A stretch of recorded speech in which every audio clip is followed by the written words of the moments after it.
In a world where power dynamics are constantly shifting, the clandestine conflict between Israel and Iran has taken a dramatic turn. For years, these two nations have been locked in a shadow war, exchanging cyber attacks and proxy skirmishes. But recently, the tension has exploded into open conflict. This all started with a surge in violence between Israel and Hamas, a group significantly backed by Iran. Israel, feeling the pressure, decided to take direct action. And so, in the early hours of Saturday morning, over 100 Israeli combat aircraft launched a series of precision airstrikes inside Iran. Targets included air defense systems, missile production sites, and military bases in Tehran, Elam, and Khuzestan. The Israeli government claimed these strikes were a response to Iran's direct support for Hamas and its recent missile attacks on Israeli soil. They emphasized their efforts to minimize civilian casualties and infrastructure damage. But what does this mean for the region? First, let's look at the immediate aftermath. Iran quickly downplayed the impact, claiming its air defenses intercepted most of the missiles. However, reports from Tehran tell a different story, with explosions and gunfire suggesting significant damage. The international community is on high alert. The U.S., informed of Israel's plans beforehand, has reiterated its support for Israel's right to defend itself.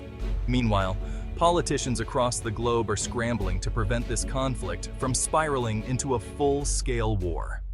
Now, let's pivot to the big question. If this escalates into an all-out war, who would have the upper hand? Israel, with its advanced military technology, and Iran, with its vast network of regional allies and missile capabilities, are formidable opponents. But it's not just about the firepower. The actions of leaders like Netanyahu and Khomeini will play a crucial role. Netanyahu's decisive moves have always aimed at showcasing Israel's strength, while Khomeini's strategy often revolves around leveraging Iran's regional influence. Other countries will inevitably be drawn into this conflict. Saudi Arabia and the UAE are likely to support Israel, given their shared concerns over Iran's regional ambitions. On the other hand, Russia and China might back Iran, seeking to counterbalance U.S. influence. In summary, the situation remains fluid and incredibly tense.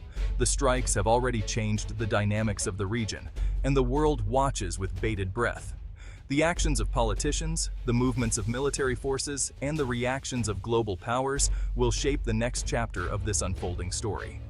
So, who will win if war breaks out? It's a tangled web of military might, political maneuvers, and international alliances. One thing is certain: the stakes have never been higher. Stay tuned for more updates on this developing situation. This is World's Future, bringing you the latest on global military conflicts.